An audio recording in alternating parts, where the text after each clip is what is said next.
Blast off for another exciting adventure in outer space with Scott McCloud, Space Angel, in the story of the Light Berrier. 25 years ago, a formation of Earth ships, much like this one, plied this same route in space on the first leg of an historic mission, the testing of revolutionary ion power. For causes unknown, the mission ended in failure, resulting in the loss of one of Earth's all-time great astronauts, Major Eddie Colfax.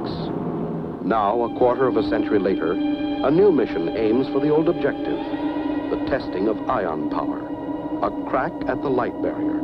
And fate, which handed the reins of the mission to an eager young scientist in the long ago, now picks the same man for the same task, Professor William Mace. Penny for your thoughts, Father. What? Oh, was I that obvious, honey? Mm-hmm. I guess I was just staring at Scott's back sitting there. I was thinking how much he looked like Eddie Colfax. 25 years ago. Oh, it's a crazy feeling, as if it were happening all over again. Just as before. Oh, why do you torture yourself with the memory? Well, that memory has served to remind me of my half of the bargain with Eddie. He died keeping his end of the deal. And if I have to work another 25 years to make that blooming ion engine work, I'll do it. You won't have to, Father. It'll work. I know it will. Right as rain, Professor.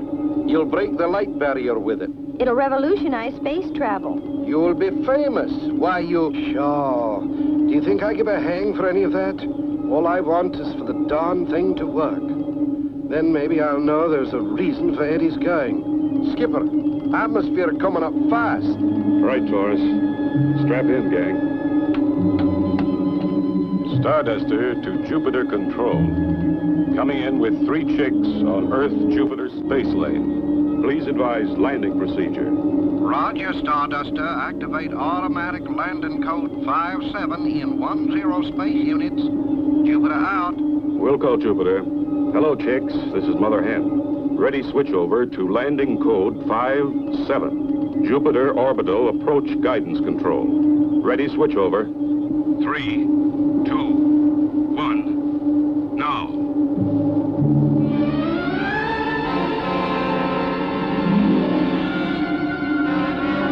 Well, it won't be long now, Professor. Then your work really begins. Convincing the Space Council your engine is ready for test. You believe it's ready, don't you, lad? And if you're up to the test, that's what matters most. We're up to it, Professor. We sure are. We've learned a lot since Eddie Colfax made his test. We're with you, Father, all the way. Stand by to rotate.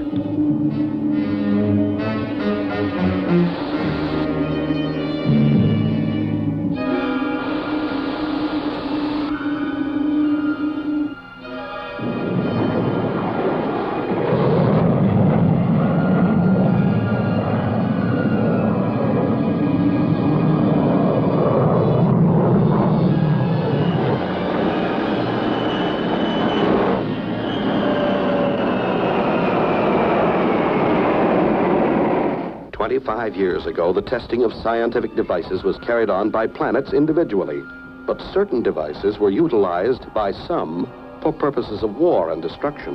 And so the major planets of the solar system formed a body called the Universal Space Council, which now controls all scientific devices of a potentially destructive nature. I like this traveling sidewalk. Guess they know spacemen don't like walking. Walking's not so easy on Jupiter. It has a heavy gravity. You worried, Father? Yes, I am. The Space Council may not approve these tests. We'll soon know. The Council meets in half an hour. Universal Space Council headquarters are located on Jupiter. Here, the Council meets in never-ending session. And here it is that Professor Mace must appeal for permission to test his ion engine. It is with great pleasure that the chair now recognizes the distinguished scientist and delegate from Earth, Professor William Mace.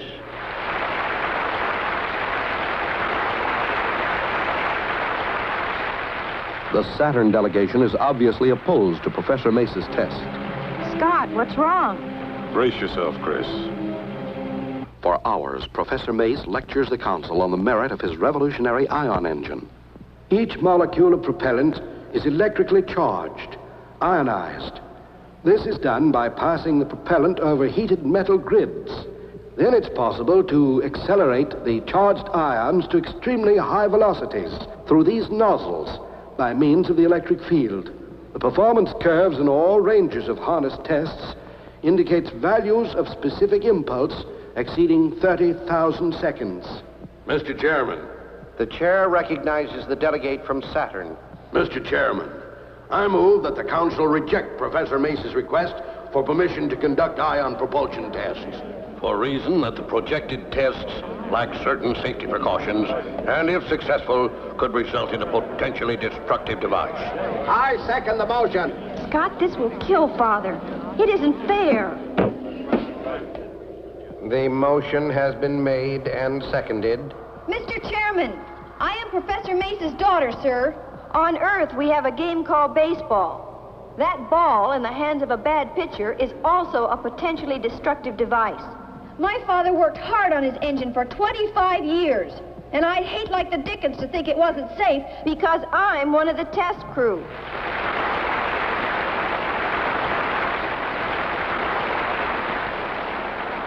Scott, she was never going on the test. She is now.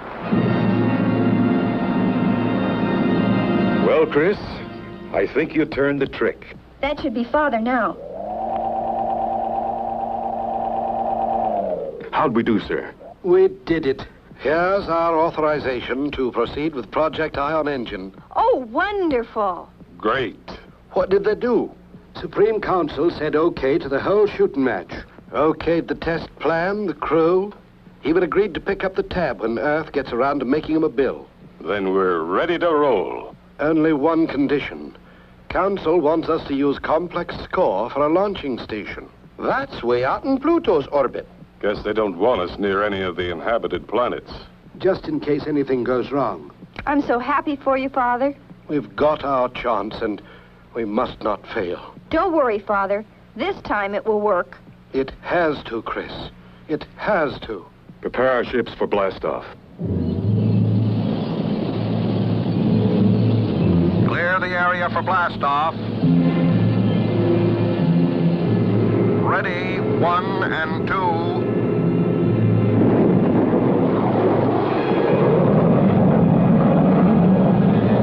Ready, number 3.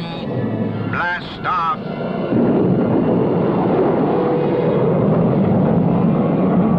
Ready, number 5. Blast off.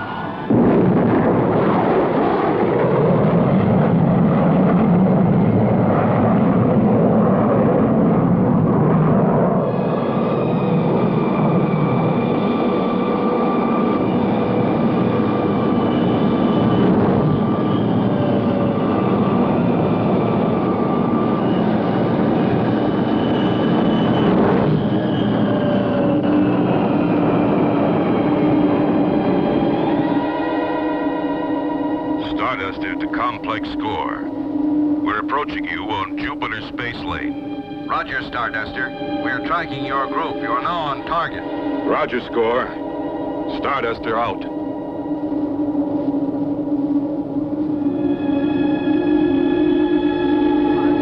That's the group that's going to break the light barrier. What happens when you reach the speed of light? You become light, I guess. Then what? Nobody knows yet. Eddie Colfax never came back. Taurus, do you have a visual on the complex yet? Aye, Skipper. She's coming up fast. Range is 1,200 astroleagues, Scott. Switch on the forward view scope. Starduster to complex score. We're approaching on Jupiter space lane. Roger, Starduster.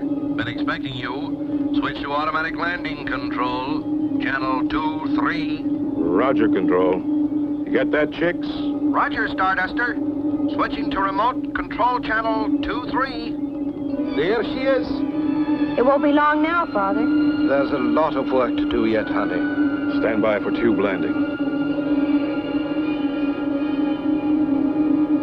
Correct angle of approach up 2 degrees. Very good, Starduster. On target.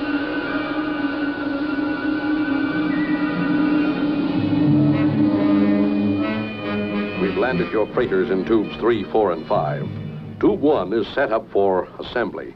It's an honor to be of service to you, sir.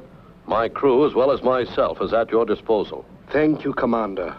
The more help we can get, the sooner we can prove the capability of the ion rocket. As I understand it, Professor, your ion engine will actually produce its own fuel. Aye, and it's capable of exceeding the speed of light. That we are not going to attempt. At least not on this trip. Well, gang, let's get to work. And so the work begins. The component parts that were brought in the freighters start coming together in the assembly tube, and the great ship begins to take shape. Professor Mace and Scott check each step of assembly. Every part, every circuit is gone over again and again. Knowing the importance of this test, the highly skilled technicians work tirelessly, relentlessly performing the jobs in which they have been trained and rehearsed for so many months. Hour after hour, Scott, Taurus, and Crystal study the control systems and procedures. Environment systems are checked and rechecked. Finally, the great ion engine is installed, and the ship is complete, ready for its journey into unknown outer space at speeds never before attained by men or machines. I've said it 1,000 times, Scott, but I'll say it once more. Do not exceed the speed of light. We're not ready yet. We don't know what will happen beyond. We'll remember, Professor. Funny. I remember telling that to Eddie Colfax 25 years ago. Don't worry, sir. We'll follow your instructions to the letter. Yes, Father. And this test will be successful. I just know it will. Aye, and we all want to be here for the celebration. Chris, honey, bless you. Father. All aboard, crew. Clear the tube for blast off. All set here.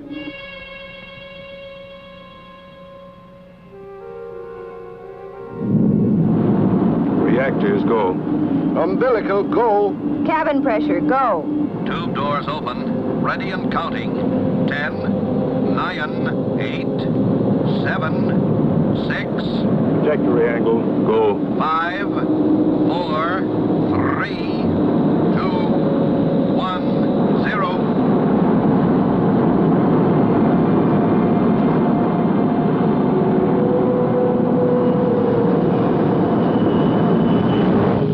First stage away.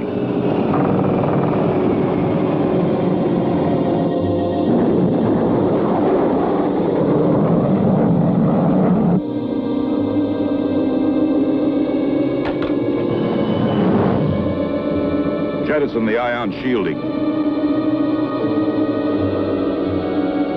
A perfect launch. Good luck, kids. Heaven bless you. Extending ion engine.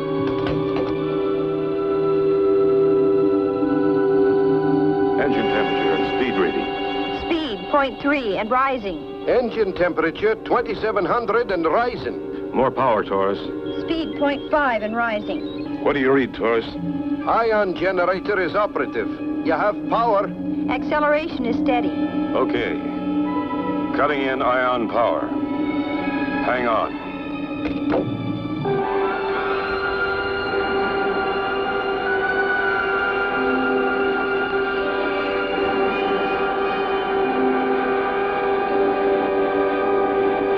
So far, so good. Speed, 0.4. Scott, that's 81,000 miles per second. Let's try a little more. Watch the road ahead, Taurus.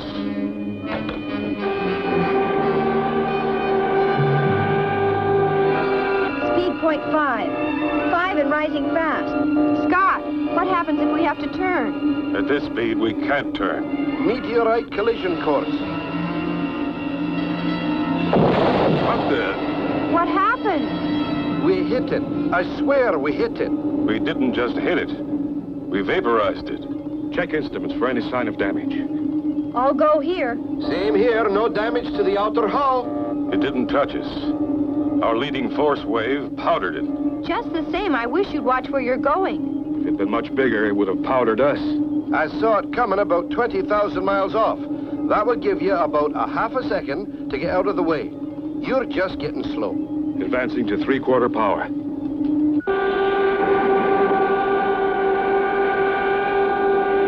Advancing to full. Speed, 0.8 and increasing. They're fading out. They're traveling almost as fast as our radar signal. They're approaching the speed of light. Back off, Scott. Back off!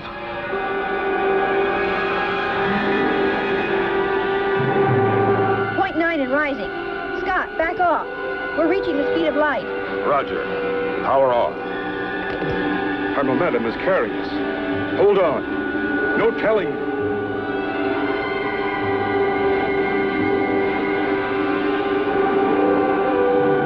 Everything's fuzzy. What's happening to us? Retro rockets.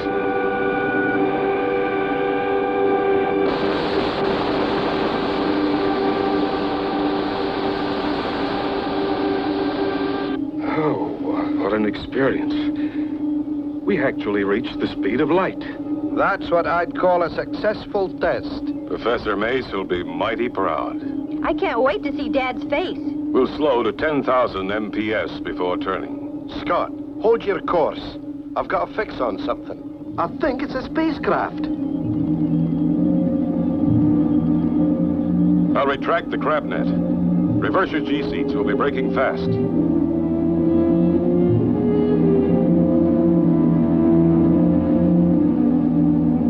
Net in. Okay, firing braking rockets.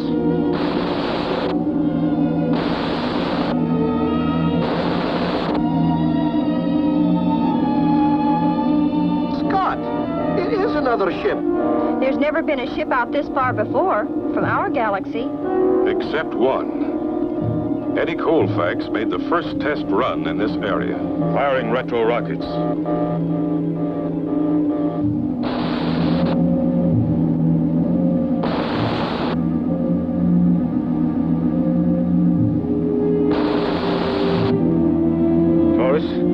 What's the distance of that other craft now? About 5,000 astraleagues, Skipper, on a parallel course. Its speed is about 10,000 MPS, Scott. We'll set the guidance control to match his speed. Easy does it.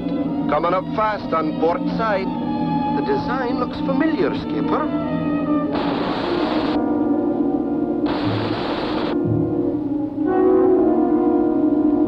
You're right, Taurus. But it's an old-timer. I'd better go check it out. There's no design allowance for propellant. Only ion rockets don't need propellant, and ours is the first. Except for... Just stand by. This shouldn't take long. If you run into any trouble, Skipper, let us know. Don't worry, Taurus. I'll keep in touch.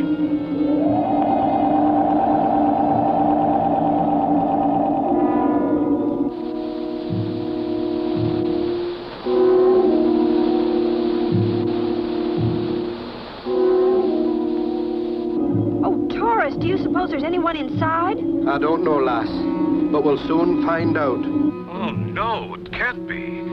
The pilot is seated at the controls. There's no pressure inside, but he's wearing a space helmet. Is he alive? I'm going in and see. Oh, this is awful.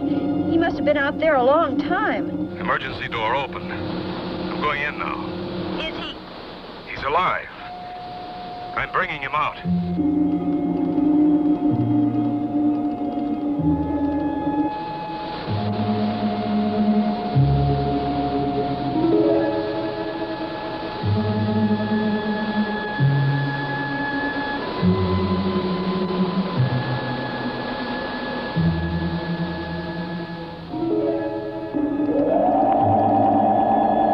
Give me a hand. Chris, break out the oxygen. He's in a coma. Eddie Colfax? It just isn't possible. Possible or not, here he is, alive. And the same age as when he launched 25 years ago. He and Dad were about the same age then. About 30. But how, Scott? How? I guess the coma. Like hibernation. But don't ask me to explain Einstein's theory of time and relativity. I guess your dad's first ion engine was good, too. Colfax must have approached the speed of light to reach this space void. He's coming around. Oh, this must be the place. You're an angel. What happened? You'd never believe it. That's right. Eddie Colfax. Meet Crystal Mace, the professor's daughter. She wasn't around when you made your flight. Well, what do you mean? Crystal will have plenty of time to fill you in on the way home. Let's get this baby turned around, Taurus.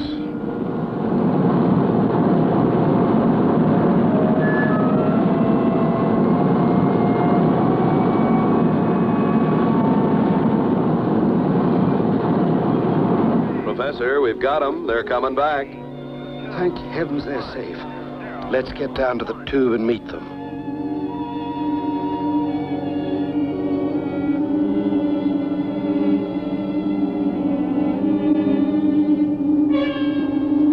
I hope they're all right. Scott, Chris, bless you. The engine worked. Both of them worked, Professor. Ours and Eddie's. Hi, Bill. Eddie Colfax. I can't believe it. Takes a bit of getting used to. This test has proved more than the capability of your ion engine, Professor. Eddie's 25 years in space will prove a lot of theories on time and relativity. Well, come on, everybody. We've got some celebrating to do. Don't miss the next exciting adventure with Taurus, Crystal, and Scott McCloud. Space Angel.